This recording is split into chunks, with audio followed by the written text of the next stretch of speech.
Hello and good evening.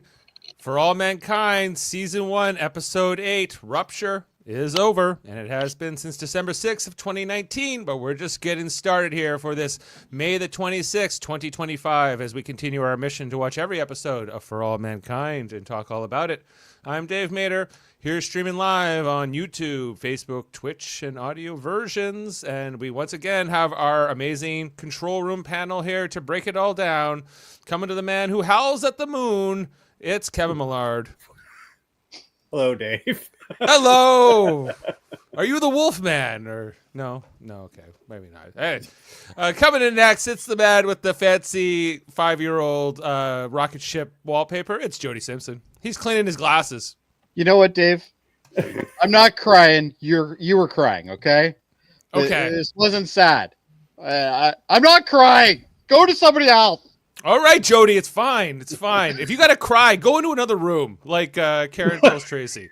Coming in next, she's the widow herself. She's in mourning. It's Heather Narduzzi. It's a sad day here at For All Mankind headquarters. And, you know, Jody, if you need to cry, I suggest you get a fabulous hat under which to enjoy your tears. Yes, well, yes, he just throws his head under his baseball hat. Perfect. And coming in next, he's the man signaling something with his flannel coming to us from his nation's capital. It's Adam Woodward. Oh, my. I don't know if I was signaling someone with my flannel, actually. I am excited about the king being in town. I gotta say that. King Charles. Yeah. You're breathing the same air as the king, so hey. Yes, he's not my king. He is your king. Yeah, but I digress. We are talking about the 8th episode overall of For All Mankind, and spoilers if you have not watched this episode. But in this one, NASA preps a Jamestown relief mission while Karen waits for news at the hospital. We get the results of what happened to Shane, or we get the find out what happened to Shane, because at the end of the last episode, there's this cliffhanger. Shane was hit by a car. There's been some kind of accident, and that is all kind of played out here. Nice background, Jody. You know what? One thing I can agree with Sam on. Yes. And Sam, this is a live stream here, everyone. And Sam is saying, hey, I guess you're all wondering how Friday went. And we were, Sam. Because we knew you were meeting the Trailer Park Boys. And actually, Kevin and I had several conversations about it in anticipation. Maybe not. How did it go? How did it go? Tell us all about it. But we're going to get into For All Mankind here. Better been decent. Yes. Anyway, that's my impression. It was terrible. Let's move on. Okay, but we're saying spoilers here, so Shane dies. The boy dies! There. The boy has gone, and it's very sad. And Ed doesn't find out till the very, very end of the episode, while he's all by himself on the moon, like not even a crew member. Well. Yeah, he takes it really well. As well as you could, I guess. And so we're gonna get into that. There's a little bit of other stuff here with the relief mission. We see Deke and Ellen and a third crew member named Harry in a TV segment. Standing up for the women. I like that. Deke knows to follow the mission commanders. Deke's a true hero. Yeah, Deke's all good. Marge makes an appearance. We see Deke and Marge together in this episode. I didn't know that Marge was actually Deke's wife in that first episode, because we hadn't known the characters at that point. Yeah, they do say it, but it's the first time that these two share an episode or share a scene together, really, in all this. So Sam's giving us his Trailer Park Boys update. Good long lineup. It's got a signed box of liquor. Oh, liquor. Yeah, that's important. We know that song by Bubbles. And he had a professional photographer, and we'll get a pic this week. Well, congratulations. Fun. That all went well. Nova Scotia's own. Even I won't sing that song on air right now. No. I have my line. Yes, yes. I do want to do that at karaoke one day, but we will. Yeah, sooner than later, Dave. One day. But we're gonna get into this episode. So just get high level thoughts, Kevin. How was this one for you? It's good. It's really emotional, and I mean the actress that plays Karen just phenomenal. Like just tears this episode up. Yes. She's great. Chantel Van Santen, of course. Yeah. How about you, Jody? Were you sad? I wasn't crying. No? It was Oh, onions? I wasn't. I was cooking some onions. That's true. He was cooking onions, and that was it. But yes, it was a sad episode, and I agree with everything Kevin said. Acting is superb in this episode. Probably the best episode she's been in. So, Heather, you next. I wanted to get your take. Very sad. I knew what was coming, and I still cried the second time I watched it. It was very sad and a wonderful performance by Chantel. What was her last name? Sorry, Van Santen. Chantel Van Santen. Excellent. amazing. And we'll get into it when we get to that point in the recap. But I thought Joel Kinnaman did a wonderful job as well, and I really liked the callback of him just sitting there. Oh, well, look here. Look who's not on strike. I was talking about that, Jeff. I was going to say I really thought it was smart, the callback of Ed having told Gordo, like when I came back from Korea, they sent me off with a bottle of booze and told me to get my head right, which is basically what we see Ed doing in the last scene, right? And also I thought he did a wonderful job when Karen's telling him. I think it was smart of them not to have any audio there and just have showing his reaction. And I thought he did a really wonderful job of choking back those tears in the way that we know the character of Ed Baldwin would. He wouldn't just straight up let himself cry in front of his wife when she's telling him this, so just really fine performances all around. Very emotional episode. Yeah, I agree. Now, Adam, you were very, you said, don't tell me what happens with this cliffhanger. I don't want to know. And then when you came in tonight off air, you're kind of like, when is the show going to pick up again? So was this let me was this frame not this quite? because this is not I agree with Kevin, Jody, Heather. I think you guys all nailed it. The acting was fantastic, and the only thing that Ed could have done better was be there for his wife, maybe. But he was hearing it for the first time. Now, guys, this is where series lose me. I'm invested right now. How many episodes are we on? Number 8. 8. Okay. This has been so good up to episode 6 for me. Last week was okay. It was transition. Something was going to happen. This was now tough to watch, but I don't love these kind of emotional shows that get you every week. I want to get back into the space race, and I want to know what the hell's going to happen. And I'm really hoping we shift back into what we saw earlier in this season next week. Yeah, it's been a lot of Adam character wants sci-fi, not dead children. It's hard. I don't give me both. I don't see a problem with dead children, but it's not, guys. else. It's just it becomes a very a very heavy drama. it is Right. getting very heavy. And I don't love those. compared to Star Trek but hey, there was that episode where Data's daughter died, lol, and Yeah, and- but a very good Heartbreaker every time. episode, not like a This is an change in episode. direction. Please just tell me we're going to come. Don't tell me. I'll watch. But there is a little bit of space race stuff in this episode, so I guess we'll have to savor it, for what it's worth. And we got to move over to Jeff Mader, who we've missed for the last 2 weeks. So Jeff is How's coming that in. gazebo doing, Jeff? It's done. Good. Jeff. So Baldwin alone on the moon after I finished it. yes, you were just with a bottle of Chivas, going hard there. So Jeff, we missed you for Home Again, episode 6, Hi Bob, episode 7, and now episode 8, Rupture. So we're catching up with you after 3 episodes.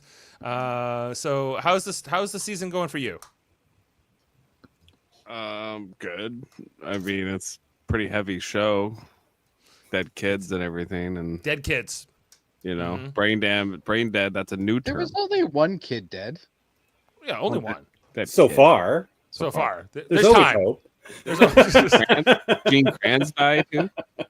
Gene Kranz died in the show, but not in real life. He's really alive still. But in the show, he dies. He gets vaporized by the rocket. Yes. Ted Kennedy is president now, Jeff. Yes, I saw that. How's your Ted Kennedy impression? Because your Nixon is impeccable. I don't know, not very good. I can't do Ted Kennedy. No. You're Mary Quimby. Say chowder.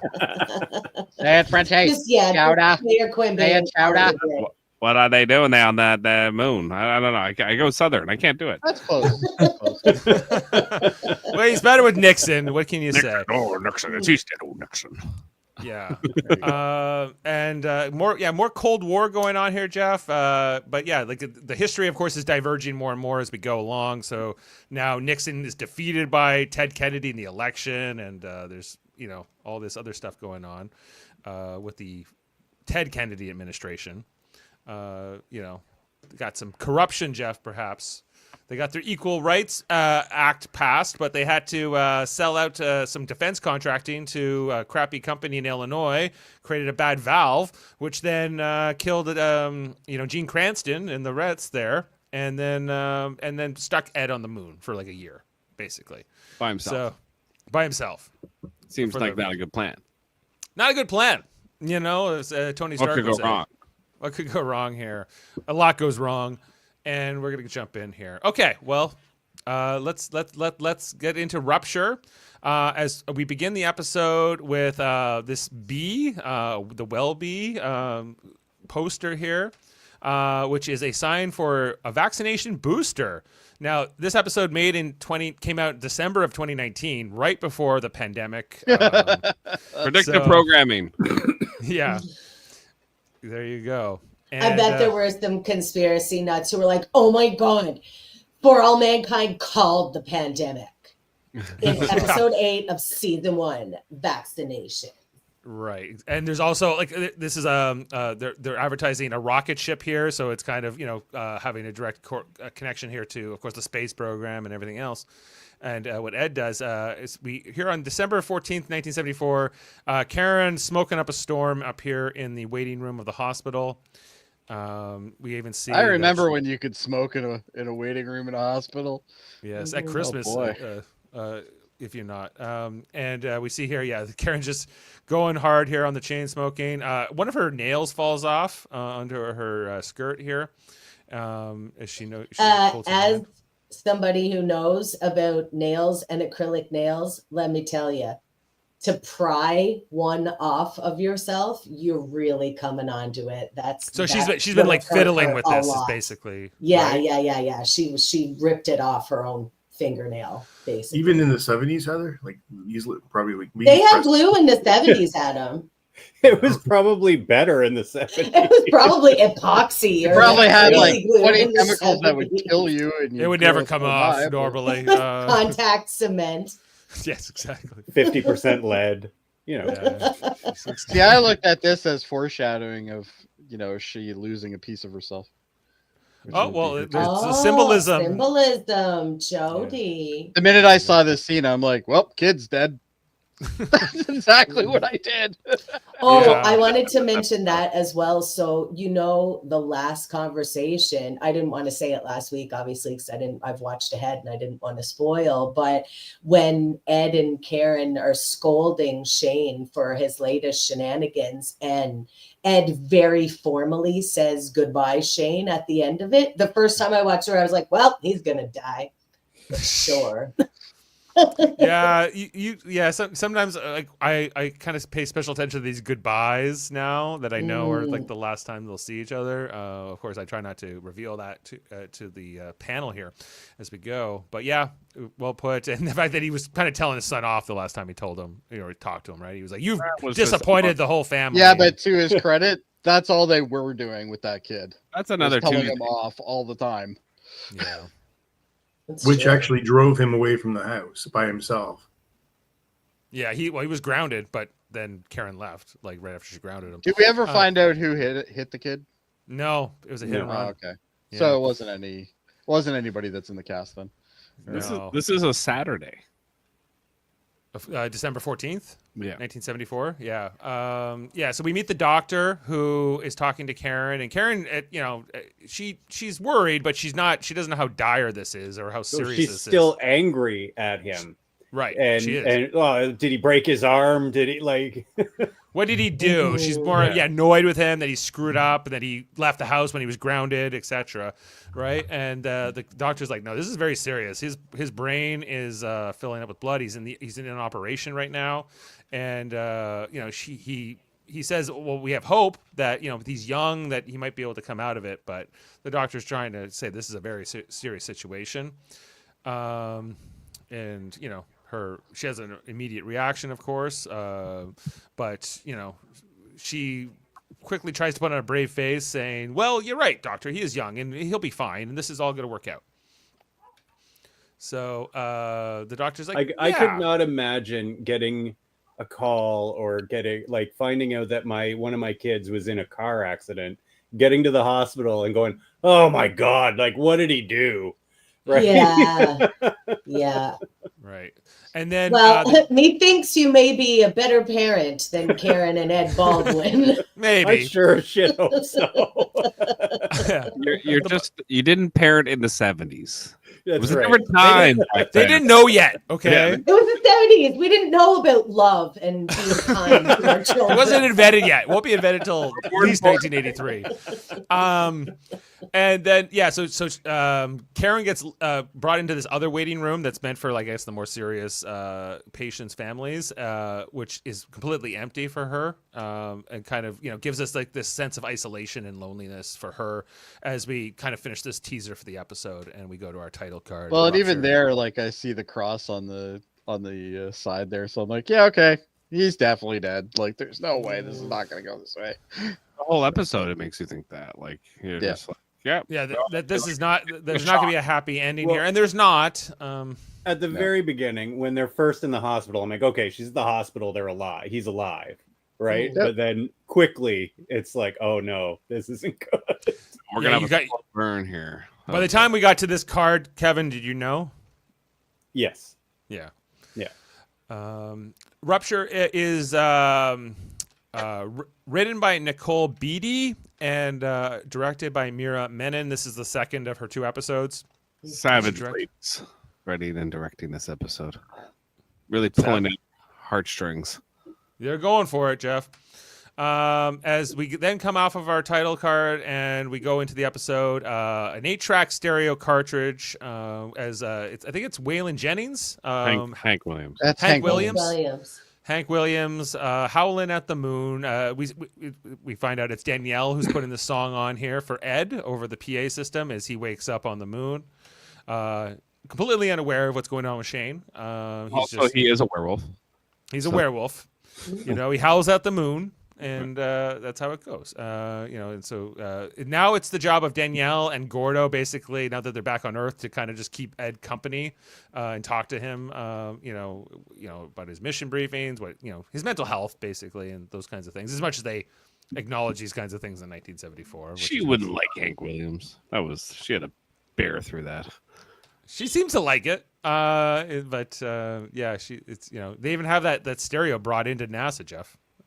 So she went out of her way for this. She's talking to Ed as Ed is getting ready for his next reconnaissance mission, making his breakfast and whatever, and looking out his window, which is just on the moon here. He's been here for over 100 days now, almost 200 days. 145 days. That's what 140. Gordo referred to. 145. 145 days here. We see Ed showering on the moon, and I really love the special effect with the water. You can see the water kind of they did a good job with that. falling at the reduced gravity onto him. I noticed that as well. Yeah, that was cool. As it would flow a little slightly slower. Did they explain how they got all that oxygen up there? Well, now that they've been I think extracting some of the ice. Well, they're right? extracting the ice and converting it to water. Oxygen? Yeah, they're splitting it into oxygen and hydrogen. Splitting it into oxygen, yeah. Yeah, okay. Right. So, they also did have recyclers at this point. So realistically, even in our timeline, we had CO2 scrubbers. Right. So, but they still do have to eventually get the more oxygen for It's sure. probably easier with one crew member up there than three. Oh yeah, just go yeah. on. Well, this is designed for 3, right? As Ed has to continue his reconnaissance missions up here on the moon, as he is the last line of defense in this Cold War race here with the Soviets. As they have their 2 bases here on Shackleton Crater. He's setting up his spy camera. Personally, I think this scene should have actually been the cold open. I think they should have ended it right on the fact that it's a camera, and then just end it right there. That would have been cool. Yeah, he aims it right at the Soviet base. I still can't say it, but it's got a bunch of Zs. And then hides the camera with rocks. This will come back later when he finds another thing hidden with rocks. As he sets it up here. And then we head down to Earth for this talk show. I don't know if this is meant to be a talk show host. I'm supposed to know or not. I didn't recognize anything to do with him. Did they tell us what the name of this is? Margot I think it's Madison? like it's supposed to be like a local news broadcast. I thought it looked like the match game, honestly. Like, it didn't look like an interview show. It looked like a game But I think show. when they show the zoomed out shot, I think it says like channel so and so or something like that on the banner on the back there. So Yeah, this is Barry Newsom, some kind of anchorman. that name rings a bell. Barry Newsom. He's a talk show host. I think they just made it up for this episode. Yeah. Anyway, so he's talking about how Gordo and Danielle came back from the moon base. They were celebrated as heroes. But, No, And Gordo how was Danielle's the accent hero. Gordo means was all celebrated as- women are yeah, blithering right, idiots. right. Yes, they were all like Gordo flew everything. Gordo's did the one everything. that got him back. And this woman broke her arm like an idiot. All know, this so- woman did was went to the moon and broke her fucking arm. That's it. Yeah, Didn't do anything else. But we know better. We know that she did that to save Gordo's career. She's and the life hero and- here. Yeah, and everything else. But that has to be kind of kept under wraps, I guess. As she hears that, she Well, gets. then they kind of also low- like leaned into the not Molly. Who's the one who died? Come on, Sorry, Patty. Patty. Patty. Patty You know, Boyd. Yeah. Yeah, so we've he's got like, well, Danielle broke her arm and what's her name died. Can women do anything? Yeah. Can women do anything or what? I asked you know? myself that same question. Well, we need a good man up there, not any woman. Yeah, What? men's bones are And made I of like steel. this background looks like Price is Right. Price is like Right. old Actually- 70s Price is Right set. No, I think Kevin's got it pretty spot on. It's like match game. Match game, yeah. Just Right. yeah, just a game show. It didn't look like an interview show. Oh, you know what? I think it was the mugs that actually showed. I guess they're some going for like a sort of Merv one. Griffin Why- vibe here or something. Why are they yeah, saying definitely Merv Griffin type or Mike Douglas kind of talk show going on. Look how low he is sitting. Like, But they're all that low. I know, but especially the host. Like, it looks ridiculous. Like the way he's sitting. Like, Yeah, it looks a little. It was the weird. 70s. We sat real low. That's how it went, Jeff. We didn't know yet. Yeah. And so yeah, he's interviewing the team here. Of course, Ellen is the leader of the team now. Ellen Wilson. She's congratulated on her marriage to Larry there. Deke's there, and this new astronaut Harry Lou, or Harrison Lou, who likes to be referred to as Harry. But they're like, Deke, you were one of the original Mercury astronauts, and would you have liked a woman there with you? And it's like, would you want to take an order from a woman? And of course, Deke helped train Ellen, so she was his subordinate at one point too.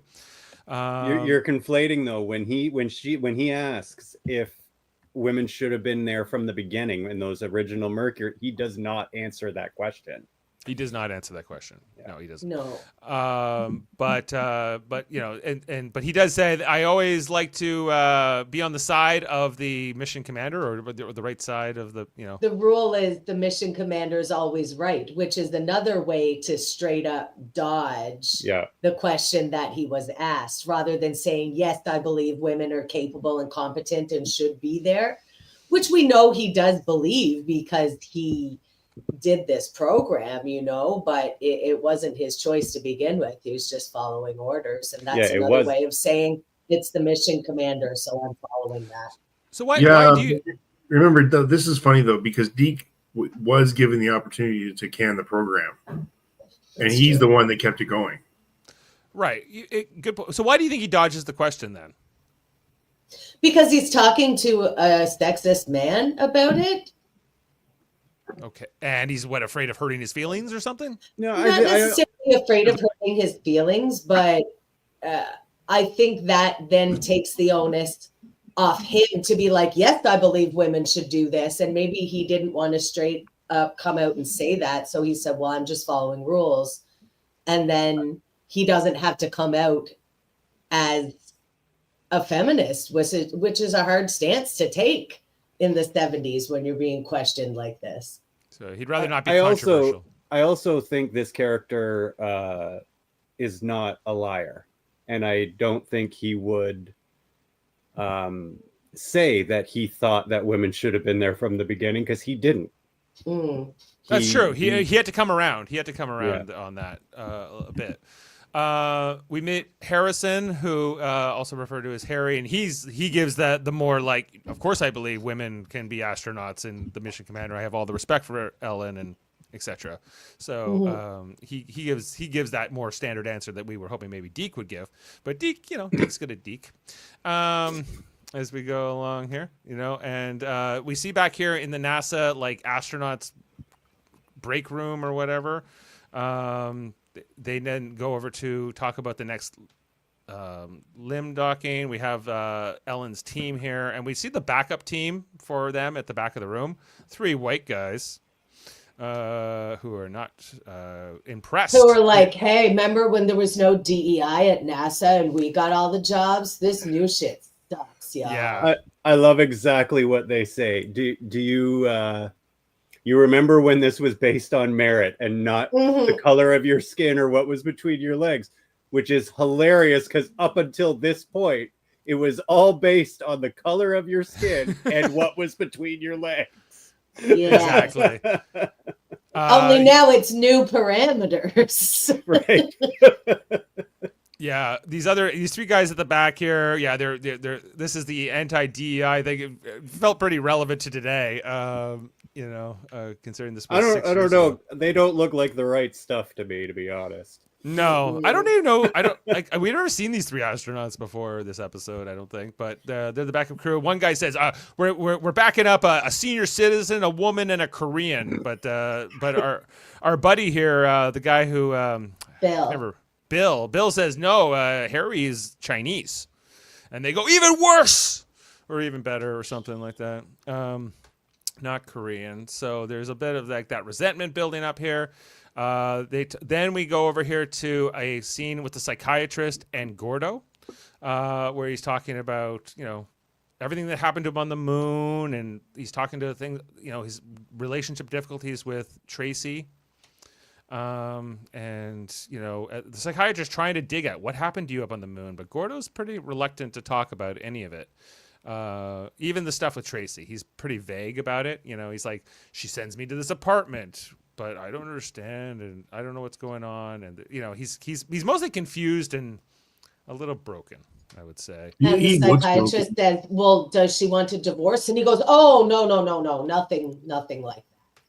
Nothing like Because that. There's such a stigma attached to that, I think he's also probably dealing with the guilt of being labeled as hero and everything else. But when he knows the truth that he's not, and that Danielle's the one who should be the hero.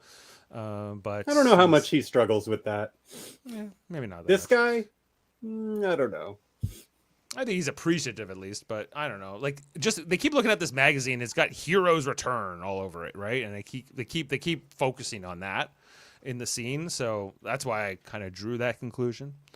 I think that, when you look at him, if you flip back to earlier episodes and you see how cocky and sure of himself he was versus now where he looks just so broken. Yeah, and down. He's put on weight now. His hair is longer. He just doesn't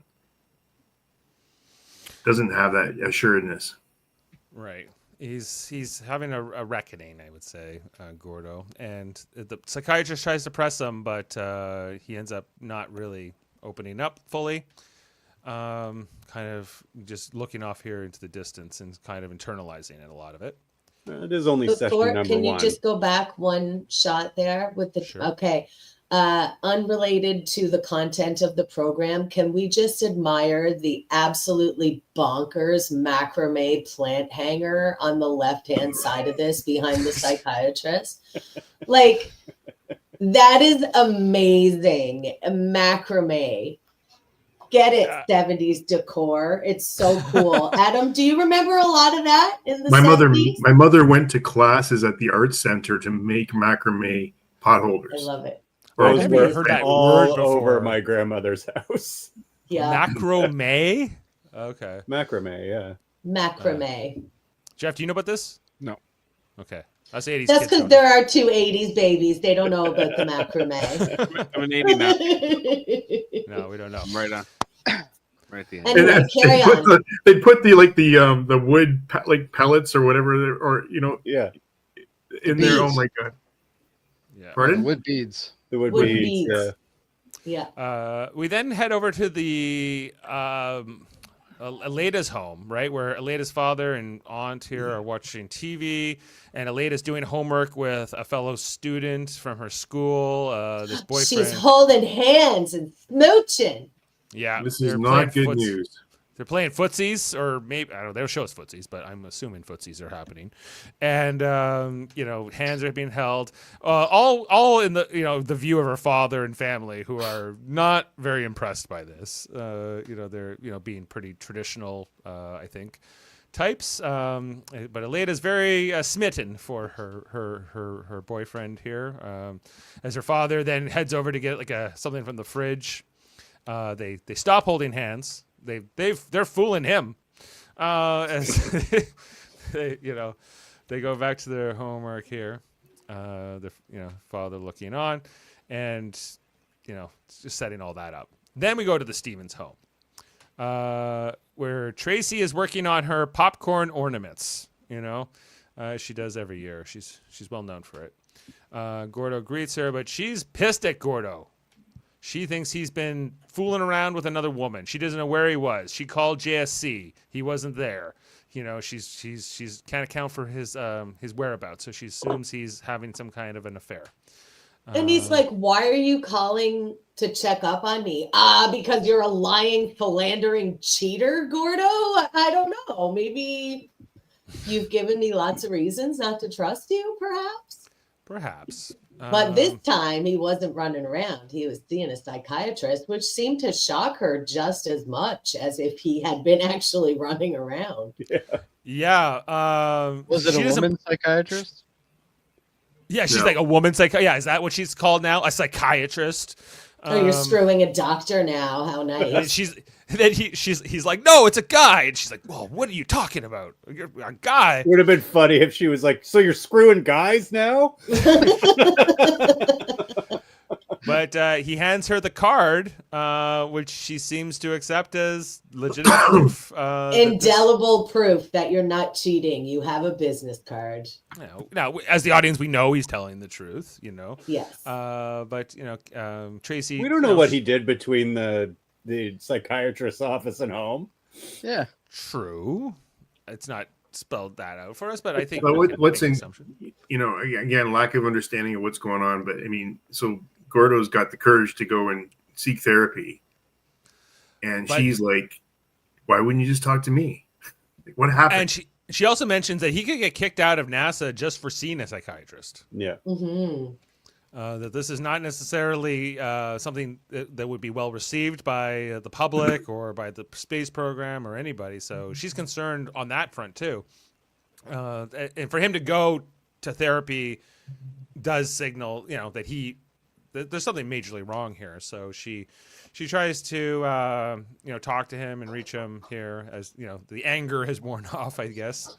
And she's the second person this episode to look intently at him and ask what happened up there, Gordo, and he won't tell either of them.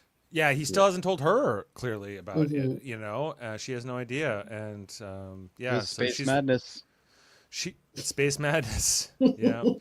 She's worried about it, but then the phone rings in the middle of all this. And so she goes to get the phone, and it's Karen, who's, of course, telling Tracy about Shane. So Tracy says, "Okay, I'll be right there," and she's, she tells Gordo, "I gotta go," and meet Karen. Shane's been in an accident, so they're obviously worried. We head back to the moon here, where Ed's still spying on the Russians, talking to his, the guy. So there's, what's his name? I always forget his name. Wisner. Mm-hmm. Wisner and the general Jeff, who work for Ted Kennedy, and they say, what's going on up there? You're our first line of defense in this Cold War. We need you to amp up your surveillance of the Russians. Who's playing the general? The general? He seemed familiar. I don't know why I know him from. Who's starring? I don't know. I recognized him. I'm like, I know this guy from something. I don't. Anyway, Yeah. The Ted Kennedy guys seem a little bit different than the Nixon guys. Yeah, he's like, so we had Thomas Paine was Nixon's guy, and now we have this other guy, Wisner, who's Ted Kennedy's guy, who's got a very similar vibe, but he's he's even more like sneaky, I'd say, and like more I don't know. He's just incredibly loyal to the president. That's his main. I think they objective. both were incredibly loyal to their presidents, but they have a different vibe. Like the Republican guy is more like worried about like image, and I feel like the Kennedy guy is more worried about like what are we gonna do when we don't want to like set off a set of escalations. That's kind of Well, it's also a very different time, right? I mean, like the Nixon guy was like worried about just getting to the moon. right. Yeah, they're in a different scenario here, and then we get Jeff this whole Ted Kennedy kind of Nixon tape style recording, where how long that guy been stuck up there talking about, and he says it's making me look like a limp dick here. yeah. My dick, it's limp. Is this what made Ted Kennedy look like he has a limp dick? Look, I know my brother Well, there first it was had the sex with limp lots of girls there, and but I don't want to be the limpest dick of all the Kennedys. Well, Can't be yeah, the lickedest. you might be, but they say, Who's Mr. this President, guy behind him? That's my question. So is it Art Garfunkel? Like, Art Garfunkel was in the administration. Napoleon Dynamite. Yeah, Napoleon. What's he doing? vote there? for Pedro. Gosh. But they say there's a silver lining here, Mr. President Ted Kennedy. It's taking attention off the Florida situation. And he says, of course, that's a benefit. And we see the cover of the National Inquisitor talking about sex scandal overwhelms the Kennedy administration. I guess this is the Florida thing that they're referring to. President seen as compromised morally and politically. And I gotta say something about Ted Kennedy. He did not have the look that his brothers had. Just did not. But he was never president. There's a reason. He just doesn't have the look. He was the milkman's kid. Move on. Yeah. He's clearly related, I think. Well, he's definitely related. It's just he just doesn't like. They got all the good genes. The other two brothers got the good genes. Ted Kennedy's the fourth brother in that family. Yeah. You should see All the other Patrick brothers Kennedy. are Schwarzenegger, and then Ted Kennedy is like the Danny DeVito. Gee, Well, Schwarzenegger is actually married into this family as well. that's right. Like just this magazine cover and some of the other like things, and they're showing him in the Oval Office as if he was president, and I'm just like, I don't buy it. Like I just don't. Like I just look at it and I go, this would not have happened. Just the American people, I think, just would have went no. But you think like you couldn't see like Ted Kennedy being Nixon in an election like 10 years after his brother had defeated Nixon? He probably would have. Yeah, you were probably like I'm not saying I just like and seeing him as president, I'm just like it's like it just doesn't like I get why he didn't become president. It's, I know it wasn't just because of like the whole car crash thing and stuff, but like it's also big like, thing. his appeal and like the way he came across. Like he ran in like what wasn't it 1980? He tried to become president too, like and in 76, right? Yeah, he ran several times, but he could never really get his primary going very far. But you gotta remember, like, so he doesn't in this timeline. He doesn't have that scandal where the woman dies, right? In the car crash. Yeah, and in this timeline, he's cheating with the same woman that he killed in a car crash in our actual. Yeah, he's but she's not dead. right? And that's a big distinction. But she is screwing him, so that's kind of the same thing. But both his brothers are it's still not. Right? What? I don't know. What did you say? Sorry, What? but both his brothers were killed, right? Yeah. That still happened here. You know, Jack Kennedy's assassinated, Robert Kennedy's assassinated, and then he could have picked up his brother's, I guess, like sort of mantle theoretically, even though he's. I think what would have happened is he would have been assassinated too. That's what could have been, yeah. But that we'll see. Anyway, so Karen's looking at that National Inquisitor here in the hospital as we transition back to that storyline.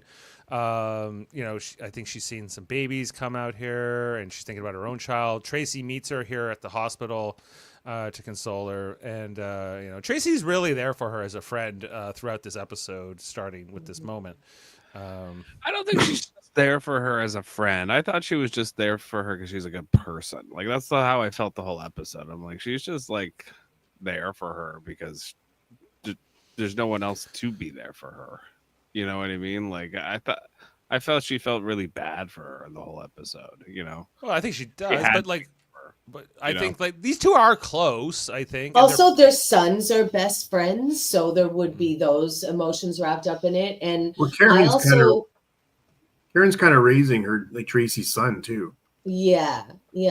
And I noted in the last couple of episodes, like as we know, Karen was really huffy and weird and almost jealous when the women got into the space program, and she was shitty to Tracy about it. But especially in the episode where we see Tracy come home and Karen keeps the boys for Pinewood Derby and all of that stuff, like we see that her attitude towards it is softened into supporting Tracy a lot more. And we see that in this episode as well, where she says, you're going to the moon, Tracy, it's your dream. Like, don't miss out on your Sims. And Tracy says, no, I'm staying. So I think maybe it's not really shown, but I think maybe they worked out that distance in their relationship and they're closer now is what it seems like to me. It seems like they got past some of their, like, whether they talked it out or not, it seems like, that some of that passive aggressiveness that Karen showed Tracy, years prior to this has kind of coming past a little bit, and that these two, like the Baldwins and the Stevens families are very tight. Very tight. And also if you're friends with somebody and you have like a few petty disagreements and then something awful happens to their family, you're not worried about your petty disagreements. You're going to be there for your friend and support them, hopefully. And Tracy's here for her, brings her a change of clothes and like her phone book, and then Karen starts making calls. I won't be at the bake sale. I got to call Marge and let her know. And Tracy's like, yeah, we know you won't be at the bake sale. We get it. But we go back to Ed on the moon here, who heads down to Shackleton Crater into the U.S.'s, I guess, mining operations down here at the bottom of the crater. This all looked really cool, on the edge of the crater and then lowering down and all of that. Very neat. Yeah, just so scary to go down there by yourself, and there's no one to come and save you if everything goes off here. So Ed's, he's starting to drill some holes into the moon rock here with his fancy space drill. And as he's kind of going about his business, he ends up shining the light because he drops the drill, right? He drops the drill here at 1 second, and then he inadvertently ends up shining the light specifically on this one part of the cave or the cavern where he notices something that doesn't seem right. He notices a bunch of boulders that have been put there, just kind of like how he put his boulders around the camera earlier in the episode. So he goes to investigate it, and he pulls the different rocks off, and he finds this, whatever it is, surveillance device of some kind that presumably the Soviets have put here.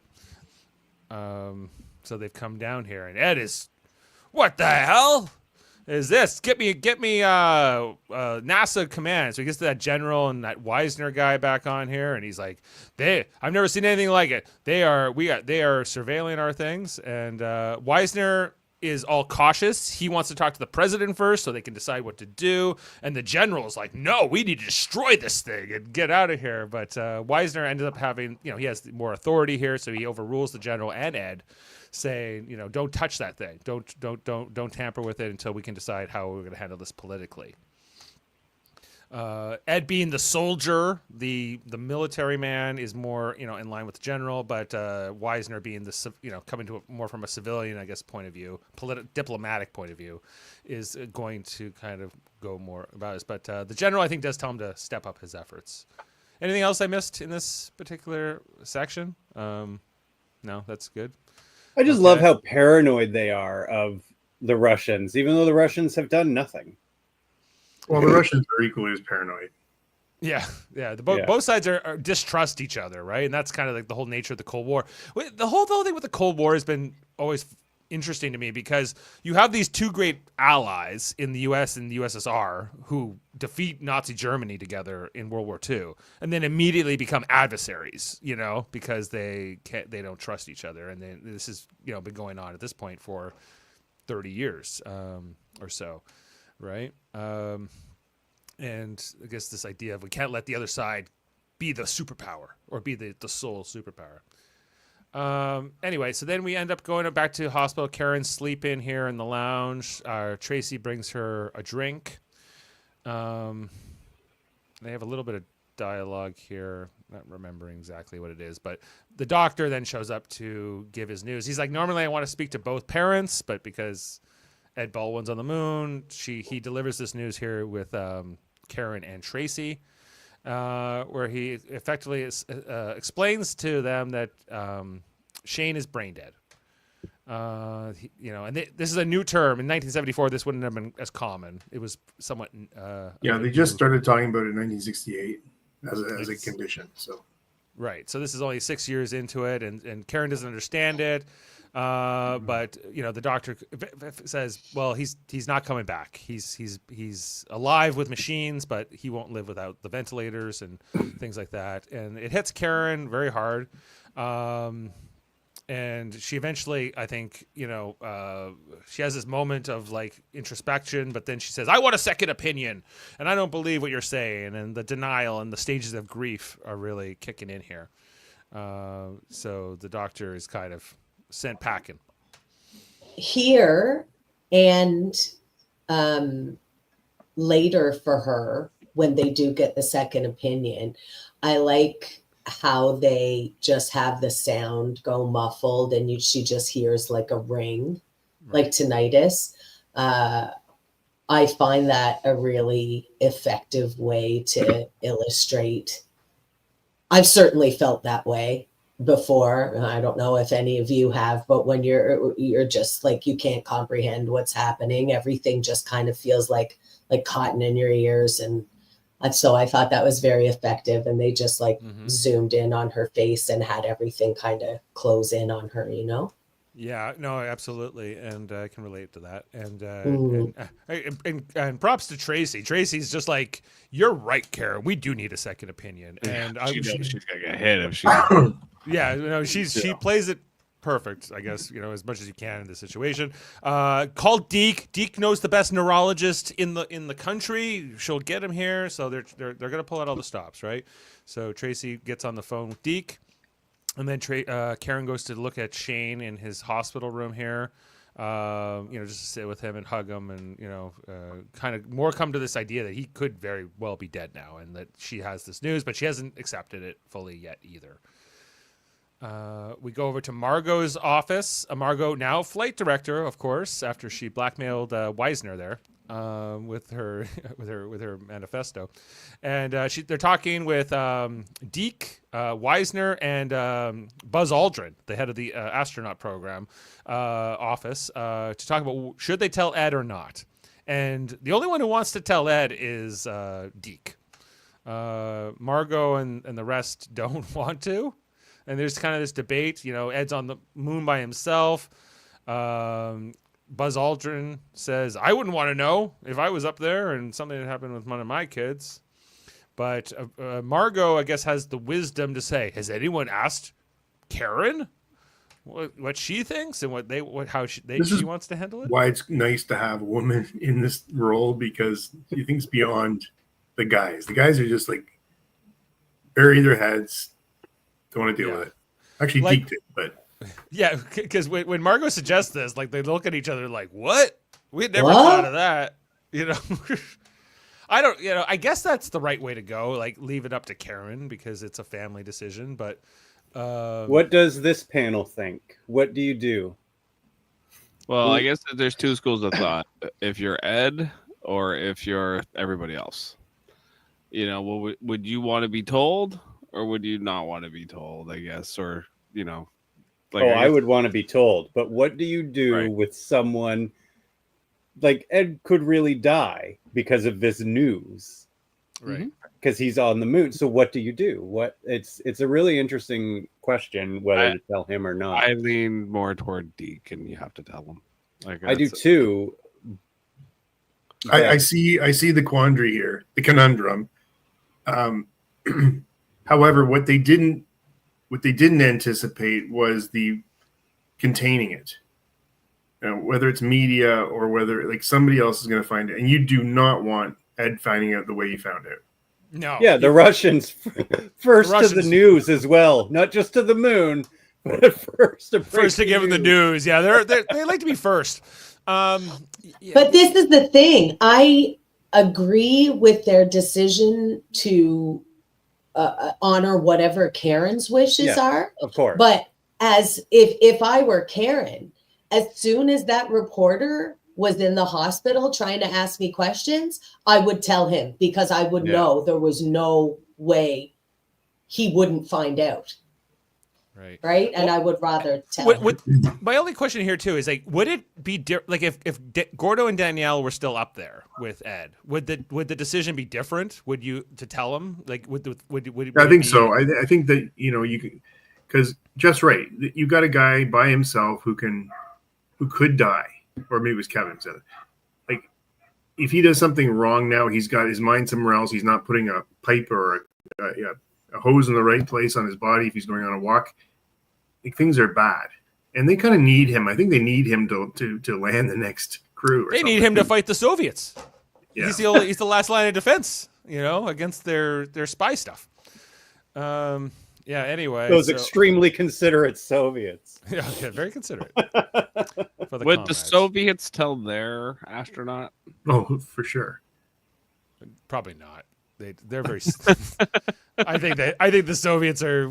They were like, no, we are not telling you. I think our interpretation, our view of like the Soviet way, or the would be like, no, they're heartless. They would never, I think they would. I think they would tell. I just think eventually you have to. It's gonna be so much worse if you put it off. He comes home like a month later, or whatever, whenever he's destined to come back, and then you drop that on him, he's gonna be so mad. And I guess the mission was done. Who cares? But it's just like, I don't know. I just don't think it's the humane thing to do, right? Like, it's just, I don't know. Yeah, no, they it's get not. the Martian. They don't I think, tell them that he's dead or that he's alive. Sorry, and then they find out like months later, and they're like, "Oh, I gotta turn the whole boat around and go back and get him." Like that's what happens in the Martian. Yeah, the Matt Damon movie. You mean? Yeah. Yeah, the Matt Damon movie. Yeah. Right. Well, Deke goes to talk to Karen, and Deke is really trying to convince Karen we should tell Ed, but they Deke knows that Karen has this final call here, and this scene was painful because the whole time Deke's just like, like he's dead, like he knows. Deke knows the kid's dead, right?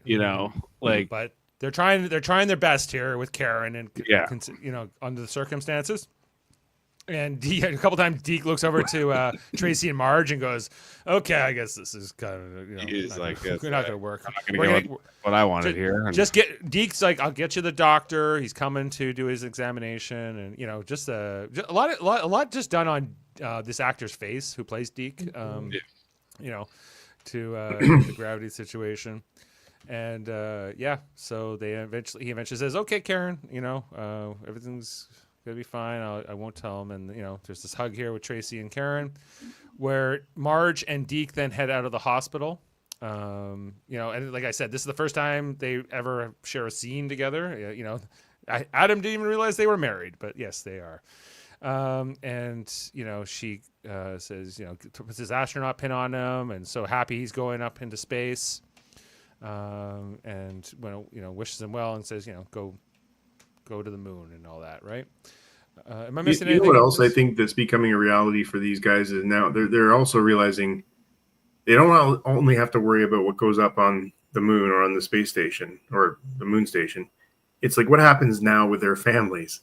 Like having a family is not ideal because you got all the drama. Like even Danny with her husband who was, having through all his post-traumatic stress from Vietnam. You got this now.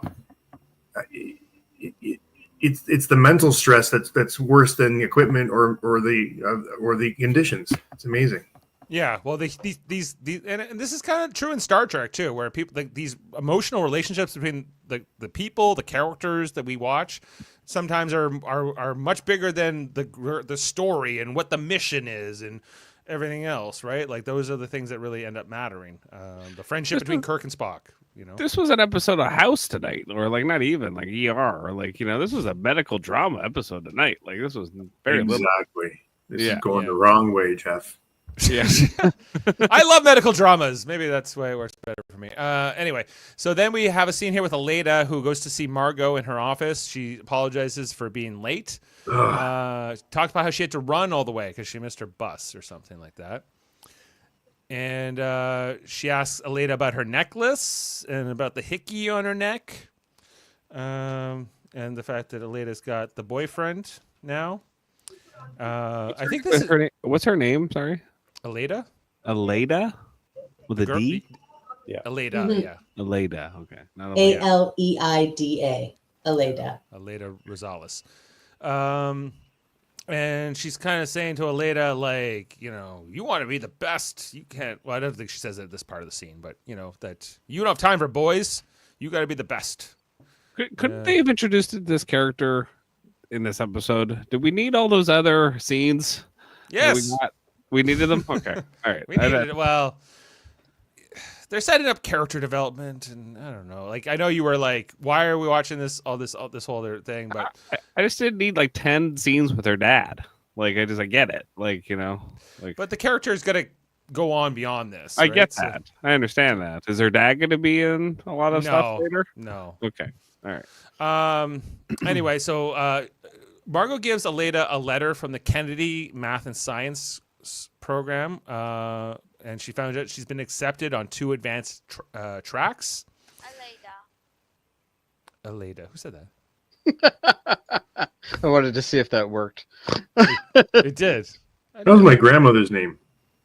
Aleda was your grandmother's name. I wanted to make sure we were saying it correctly, so I looked up her. They called her Aleda, so a little different. Aleda. Okay, but spelled the same. Yeah. So she's all happy and she's got into the program, but then Margot says, "Well, you're gonna have to start soon, the first of the year." And Aleda's not too excited to be leaving her friends and her school, but more in particular, I think her boyfriend. She doesn't want to have to like leave him and go to the other side of Houston for this and whatever. And then Margot gets kind of cross with her and says, "Well, if you don't care, then you're never gonna make it. You can't be late for things. You have to be." You have to work 10 times harder than the men. You have to be early for everything. You can never be late, and kind of gives her the whole speech, lecture, whatever you want to say here. And Aleda's like, or I could wear my boyfriend's varsity ring and make out and get hickeys. So. Or math and science. Didn't she cross a border to come do this? Like, didn't she? Yeah, they did I just illegally understand why enter. sacrifice is a lesson that this girl needs to learn. Like, it just seems like she's already been doing that. Yeah, like her family is making, doing whatever they can to survive in America, right? And make ends meet. But I don't know. Margot's got a bit of a high and mighty complex. Let's be real about it. Well, yes, that's... I think probably Margot's like, I did it, so if why don't you do it? Right. And that was Margot's life. Doesn't have to be Aleda's life, but Margot's, she's trying to shape Aleda into her little protege, of course. And so, Aleda says hi to her father when she comes home. She hides the letter under her blankets here as she then goes off to dinner. And she gets a phone call from her boyfriend, and she's super happy to talk to her boyfriend on the phone. And I think that's where we leave Aleda in this episode. I don't think we come back to her again this episode. No, I don't think so. So yeah, they're sprinkling her story along, much maybe frustrating Jeff a bit. But this character, I just want something to happen. it will give it 2 seasons. Next, Okay. next couple seasons. Anyway, back to the hospital. Karen is kind of just making her way down, and then this guy comes up to her and starts asking her about her son. He identified himself as from being in front of the Houston newspapers, I think, if I'm correct. The Sentinel, I The believe. Houston Sentinel. And Tracy just puts out her butt, and she comes right at him, and she's like, "You're out of here, you pariah, you leech," whatever she calls him. I love that she physically turns him around by the shoulders and shoves him out of there. Yeah, And she does it with a turtleneck on. That's right. That's badass. It is. Steve Jobs wouldn't have did that. She consoles him. She's the great defender here. Tracy is the other. We see some other wives have also gathered here to support Karen and the Baldwins. She basically stepped in as Ed. Right, and now they're kind of dealing with now the press knows. This is kind of a whole new factor. What do we do with it, right? And I think this is the time where you probably do have to tell Ed. And I think this is where Marge says, "Okay, it's time for you to have your call with Ed." They have a certain schedule that this is coming up right now, and and Karen just says, "Okay, she says I'm not going to tell him, and if I don't go to the call, he's going to know something's up."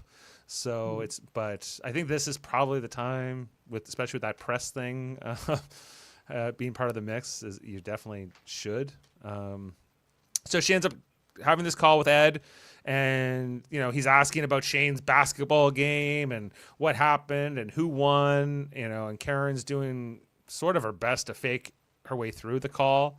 But clearly he's distracted. Clearly he's not focused on here. Ed a couple times says, "Are you okay? What's going on?" But this is a heartbreaking scene because when she's when she's making up the story, it's all her just reminiscing about her son and it's absolutely heartbreaking.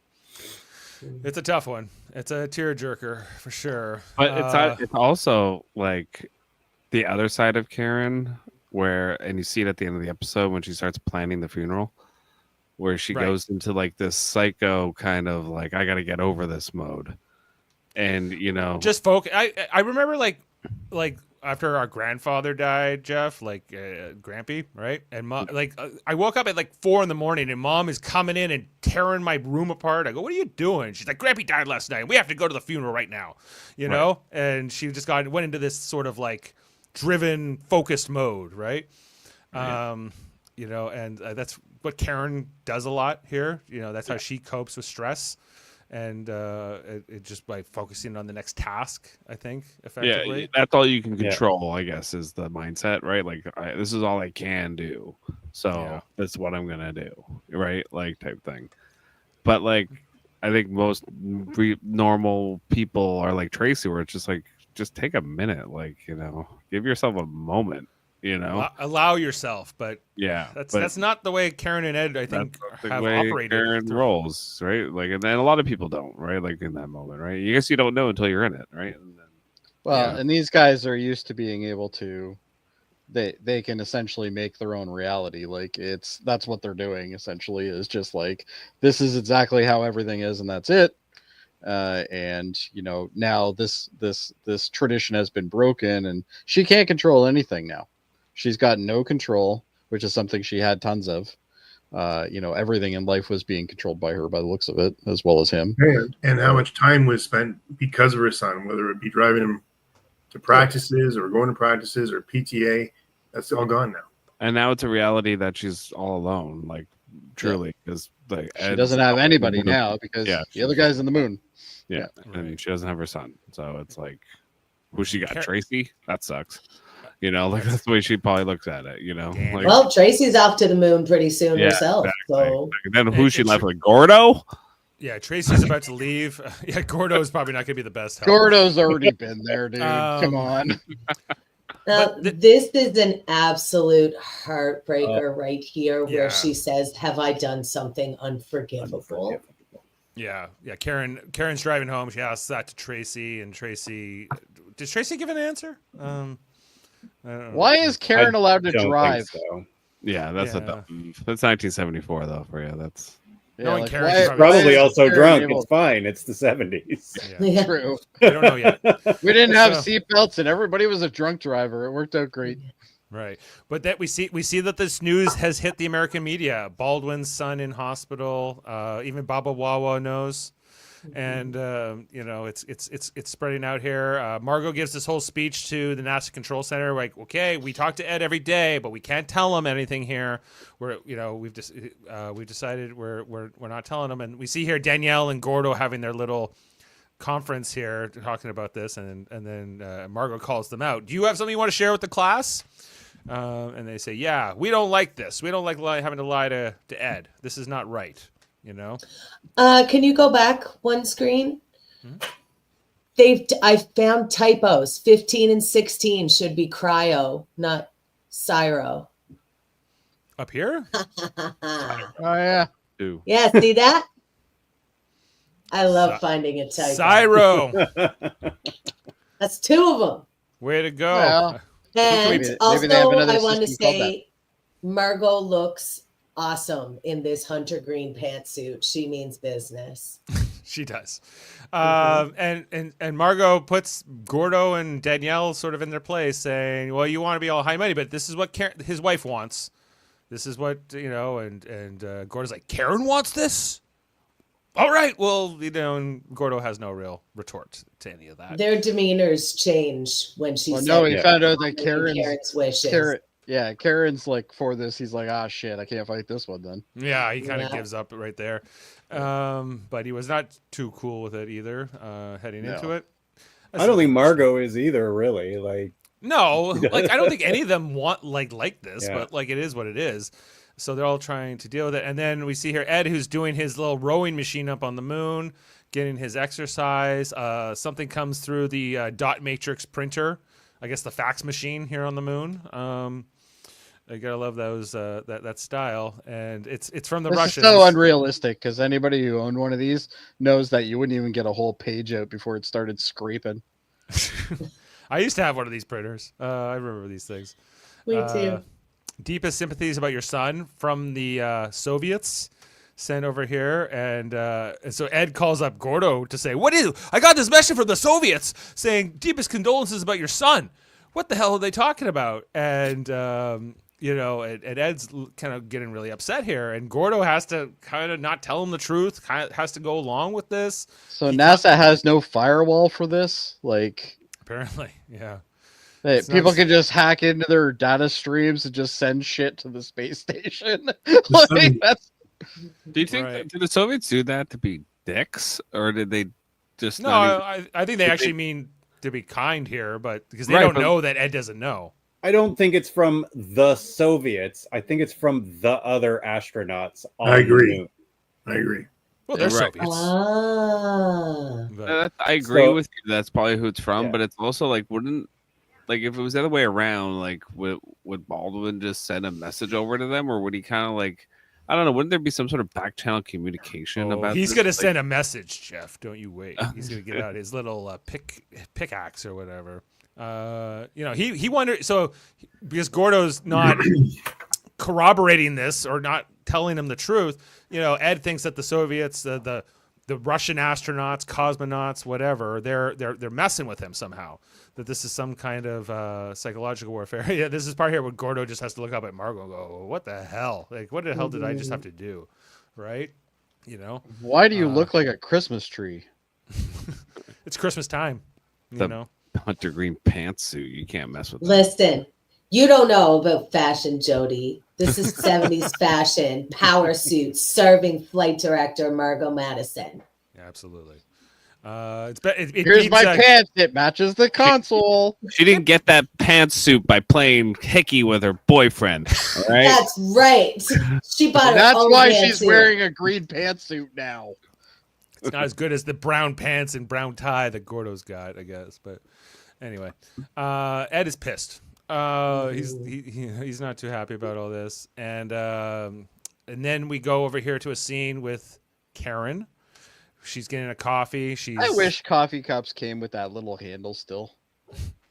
Yeah, the little handle that, these coffee machines don't really, I guess they kind of exist still. I'm right? sure But- this still exists somewhere, but I don't see Yeah. them. You don't see them as commonly anymore.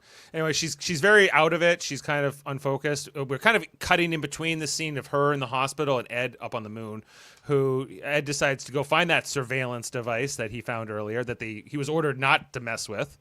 Meanwhile, Karen is approaching the family waiting room, and she sees this other doctor here, who is the neurologist they brought in, the specialist, and this kind of look of fear and shock on her as she's heading over. And the doctor reveals the news. He's like, "I've examined your son, and there's nothing I can do." Basically, that's the news because you see as soon as she starts to walk up, Tracy walks away and does not look at her.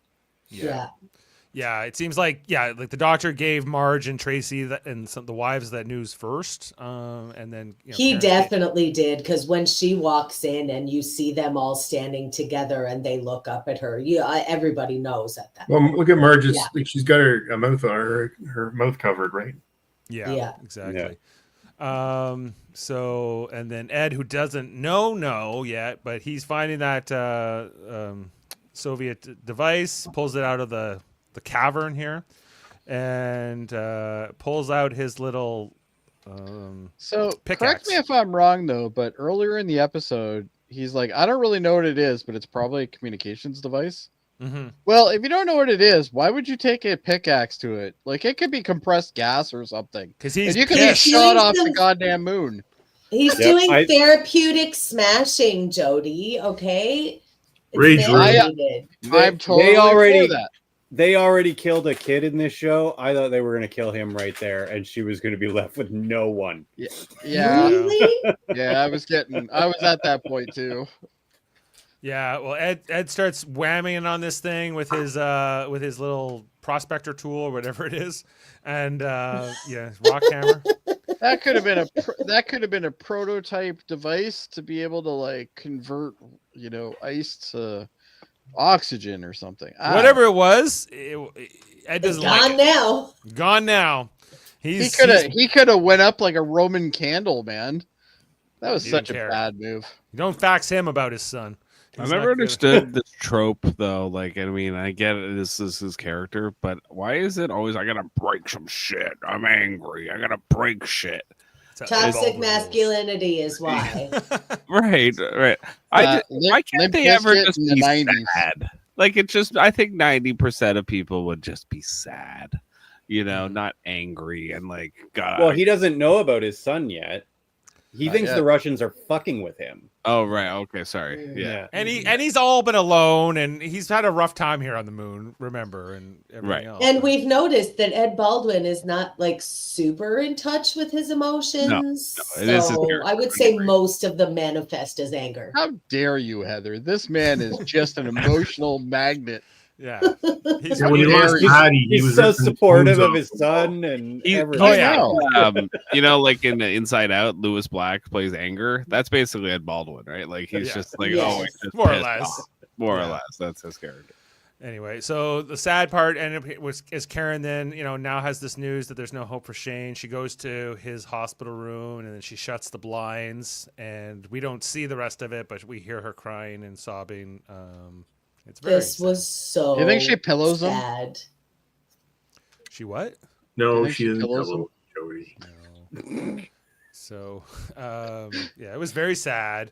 It was Ed- very sad. And for them to have her go in, because the first time we see her go in and sit with him, the blinds stay open and she's sitting with him and she's waiting and hoping. But we know now she goes in, she closes the blinds, and we can hear her sobbing behind the door. There's no hope. I guess signifying Anymore. acceptance here for Yeah. her and everything, and the Very, the very realization of sad. this. Ed comes back into Jamestown. He's getting off his suit, and eventually he hears something on the comm. He starts working his way over, and he sees it's Karen who's on the screen. And he's like, "Hey, Karen, I've just been smashing." He's like, up a-" this isn't a scheduled call. Well, what the fuck happened? Right, and she goes, "It's Shane, and we don't get to really hear the whole conversation. It's kind of just more No, emotional. it jumps back and forth. Yeah. But yeah. he His, know, like his reaction, his facial reaction is just like horror. If he knows from the message before, he's putting it together. Yeah, he's put it together now. Right. Yeah. I thought her performance here on the other side of the camera, I thought it was like one of the most real performances. Like it was very well done. Like I Very was, well done. you know, because like a lot of times it's easy just to like scream for these actors or like go into hysterics, but I thought she played it perfectly. Like it was very real. Yeah, like, it didn't feel like it was overdone. It felt like it was appropriate for what the situation was. Yeah. Yeah, it felt real I for agree. her. The way she would have tried to tell him, I think everything was like, that's what made it sad because it felt real. Like, you know, Yeah, like she can't even get the words out. Yeah, like it's yeah. And then, he just looks abject horror and just haunted. Yeah, well, as a parent myself, this is the one thing that you never want to happen to you in your life. You know, just lose a child. You don't even want your child to outlive you, and so yeah, like this is. I haven't experienced that, luckily, but it's just this unimaginable. And compounded by the fact that he's 200,000 miles away and there's no way to come home. There's no way to come home. He can't hug his wife right now. There's none of that, right? You know, he can't even hug another human being unless he finds a cosmonaut, I guess. So, but they might not. Hey, they seem up for it. They seem up for it, yeah. Well, they did some like nice facts. Yeah. You know, right. Anyway, so then Tracy brings Karen home. We're reminded it's Christmas. We see the Christmas lights, the Christmas wreath. Karen can't find her keys as she's, at the door here, and she starts to break down. And Tracy consoles her, tries to help her as best she can when they finally go in. And then, Karen doesn't take too long to go back into, what Karen does.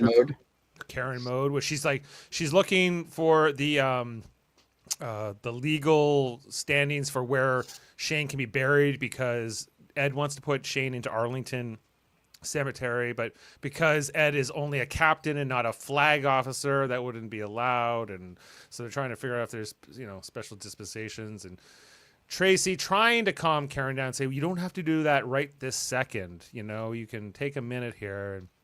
And this is where Karen's like, if you need to cry, Tracy, you can go into another room and do it, but I need to focus on this. This is what I have to do. And, Karen has already cried, and Karen is, this is what. Well, I mean, where we were just talking about how Ed manages his emotions by channeling them into anger. Karen, rather than dealing with hers, is choosing to jump right into planning and tasks and order and getting things together, Exactly. And so Tracy's like, okay, fine. I'll help you with this. I'll help you figure out this military business and the funeral arrangements. So we leave them there, back on the moon. Gordo's trying to get a hold of Ed to try to talk to Ed, but Ed just ends up shutting down all the monitors. He's got his bottle of scotch, and he's just going, like you said earlier, Heather, how he was, when he was in Korea, they gave him a bottle of whiskey and told him to sort his mind out. And I guess that's get his head right. I guess that's what he's trying to do. I don't think it's going to work. He is drinking an entire bottle of Chivas and banging his head against the metal station. So if that doesn't get your head right, what does? What doctor wouldn't prescribe this? So it's in the 70s. In the 70s, 4 out of 5. Right. They're like, can you smoke a few packs of cigarettes too? Yeah, that's right. You're missing your camels. Right. But, try banging your head across, against the cabinet. I've heard it helps. Yeah. And also knowing that Ed had all this guilt around being sort of not the best father, and, knowing he needed to do better, and, that all that's over now. He doesn't get to make any of that up. He doesn't get to correct any of that. It's done, with his. No. And the last thing he said to his son was, be a man, you baby, basically, right. To his disgraced the whole family. Child. Yeah. You've disgraced the whole family. You're a mess. I'm very disappointed in you. Goodbye. Not only that, but the front end damage to the guy that hit him too. Like that's a problem. Karen will take care of that. Right. Anyway, that is the end of the episode. Sorry, it took us a while to get through it all, but it's pretty heavy, this one. It's sad. Yeah. Well, Adam, you've waited a long time. So there's not a lot of fun facts, but I'm going to. There's this is a sad fact. I'll just cover a couple of things here on some things that were called out. Some errors on the continuity and just uniforms. When Margot is doing that meeting with Deke Buzz and who else was in that meeting? Wisner. Wisner was there, and Margot. Yeah, so he's in a flight suit with the name patch showing in naval aviator wings. Well, in fact, Deke was in the Air Force. Oh, it's not the Navy. Okay. Yeah. So costuming error. There was a, you know how NASA is famous for contingencies. Like if this happens, we will do this. If this happens, we'll do that. And they found that people found it very difficult to understand is how don't they have a contingency when something happens just like this, when there's a disaster on Earth for a family member of somebody up on the in space or on the station. What do? And they don't seem to have something in place. And when you consider that, during particularly this time, you had agents all over the world working for the CIA that were embedded, and something happens with one of their family members. What do? So something had to have, there had to be a procedure in place, and they don't address that.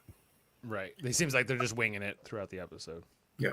Somebody called out that they actually had LED lights on the Christmas tree and the house. We didn't have those in the 70s. They didn't know yet about LEDs. No, we did not. No, they had the real flammable kind. Exactly. Yeah. Tubes. The ones that would singe to the actual fake tree. Yeah. Legit. I look at my childhood Christmas photos and am surprised that we didn't all die a fiery death. Or tinsel. Like how much tinsel we had. Tinsel. So much tinsel. The bane of every cat owner in the world. Yes. Nothing says festive like your cat passing some spray. That.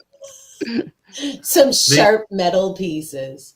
Yeah. They used the name Dr. Weddle. Actually, David Weddle was a writer-producer on the show. And from Deep Space Nine. Yeah. Gave him an homage there. Right. And that pretty much wraps it up. There's just not a lot going on here, guys. Sad facts with Saddam. Yes. Adam. Well, it's Saddam. Sad, I'm gonna call you that now, Adam. Saddam.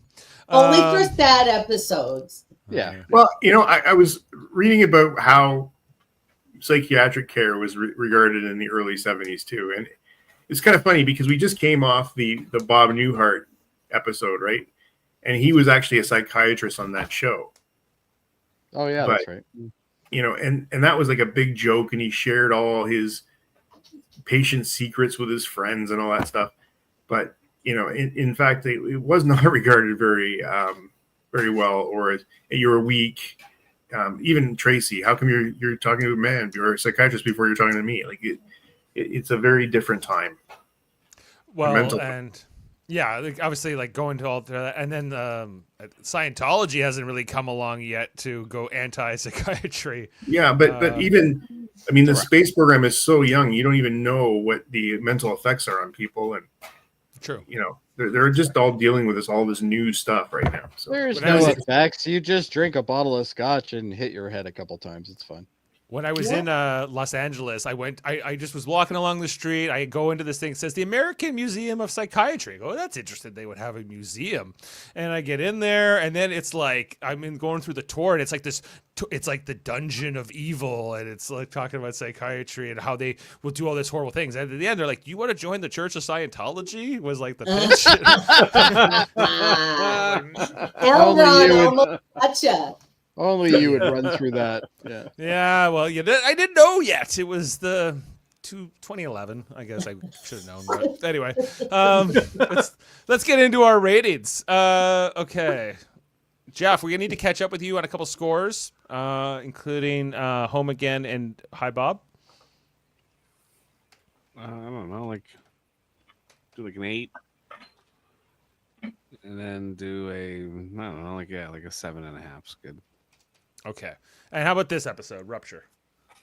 This episode was pretty heavy. I was impressed. I'll go 9.5. Wow. Okay, Jeff going 9.5. No. Heather. I am going to give this episode a 9. A 9. The performances were fantastic, and we got some cute fashion. And I got to wear this, so 9. It would have been Everyone a 10 won. had it not have been for the Aleda scenes. Oh, this Aleda stuff. What is it going to matter? Jeffrey hated us so much. I don't get the point. What am Yeah, I what is- getting out of this? It's an investment, Jeff. I'm slow bird. It's a very slow bird. Okay, Kevin, you. 9.5. 9.5. Okay. I'll go 9 on this. Just, super strong performances, good writing, but, I think I'm ready for like the story to move a little faster as well, as Adam was saying. So it could room for improvement. Adam, you're up next. 7. Okay. Oh, lowest rating yet. Adam yeah. does not like to be sad. I'm going 8. Sad Adam. 8 I'll from do an Jody. 8. Okay. Yeah, I'll do an 8. Even I'm with Adam on a lot of his points, though. This is starting to lose interest, and I need some more action. Let's get And back all into it. Okay. Well, Yeah. Too much drama going on. too much sad. Okay. Well, we're averaging 8.7. So pretty strong. This is our highest rating since Into the Abyss. Although be slightly. So let's have a look at our next episode. It is called Bent Bird. And in this one, let's see what happens here. A crisis in space puts Apollo 24 and 25 crews in peril. A crisis in space, y'all. No more Yay. hospitals. No more dead children. No, Well, triple dead. They're still You had- dead. You had me at in space and not in a hospital, but then you said no dead children, so it might not be that fun. Oh, Boo. Don't worry, they're gonna Jody, find a he's way- still- They're going to find a way to blame Ellen. This is going to be great. yes. He's still Oh, dead, definitely. Jody. Don't worry about it. Oh, good. Whatever the crisis is going to be, it's definitely women's fault.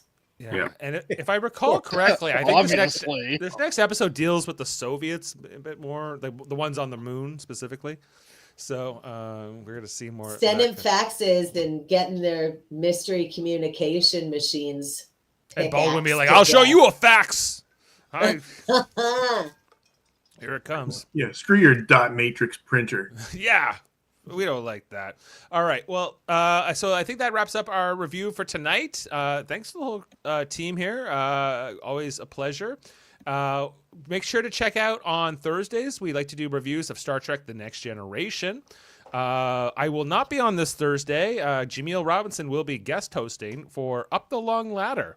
When Riker met a bunch of Irish people along with O'Brien and some clones that he might vaporize. Who knows? The So- fashion and the cringe. I cannot wait for this episode. Yeah. I Not to mention the completely wool dresses. Yes. Cozy. Space Yeah. cozy. She does look great in And that episode. Whoever raw. plays that woman. Oh yeah, the woman looks fantastic in that episode for sure. We got Heather and Jody and is it Adam on? Adam. No, I'm the backup. I'm backup. Your backup. I think maybe it's Justin. I think who's on with you this week. So tune in for that on Thursday. I'll be on a special podcast on Hey, Did You See This One with our friends in the United Federation of Podcast, Jason and Steven, as I am going to be reviewing the movie Jumanji from 1995 with them that night. So Yeah, I'm going to be on. Did you see? What was it? The 3-hour one, whatever the 3-hour one is. Oh, Hold Up. You're going on Hold Up? Hold up! I'm on hold up for the next one. Yeah. Oh boy. What do you got going on over there? If you give me a second, I'll look up the chat because I don't remember, but I know it's animated movies. Animated movies. Oh, Murphy takes those very seriously. So Murphy's Okay, got well, I hope they don't production. make you watch Hobo with a Shotgun because you won't get through it. No, it's not. It's Heavy Metal, Fern Gully, and Paprika, which I've Heavy never Metal, the watched. original. Yeah. 1979, right? Yeah. Mm-mm. Just That's watch fine. the South Park episode about it called Major Boobage and save yourself hours. That's such a good episode. All right. I've seen heavy metal a bunch of times, so I'm fine. And yesterday we just did a trivial debates on Teenage Mutant Ninja Turtles. We had a Donatello real must fun have panel. won. Yeah, we had Michelle from Cowabunga Corner on. We had Sean, I forget his name of his podcast, but he was great too. And we had Justin from Live Long over there. So it was amazing. It was really fun talking to all turtles. You know, if you're a millennial, you know it might resonate more. So these Gen Xers all rolling their eyes. Okay, No. let's move on. I have the original comic. Okay, well, you're okay, Jody. All right. Not Adam, though. He doesn't know. And I my don't wife care. doesn't know. She doesn't care either. She's early 70s, and she doesn't care. I care. So it's Ninja Turtles. It's great. Anyway, we're signing off for tonight, and we'll see you next time for Bent Bird. Live long and podcast, everyone. Take care. Beam up some Star Trek content with Live Long and Podcast. Tune in to X-Rated, the X-Men animated review show. Artistic interviews with graphic histories. A roundtable movie discussion with Hey, did you see this one? And movie reviews with Hold Up, a movie podcast. And while you're at it, spin a few records with Eamon on Track. Watch us duke it out on trivial debates. And let's chat about TV with the Super Mater Brothers. It's all here on the United Federation of Podcasts.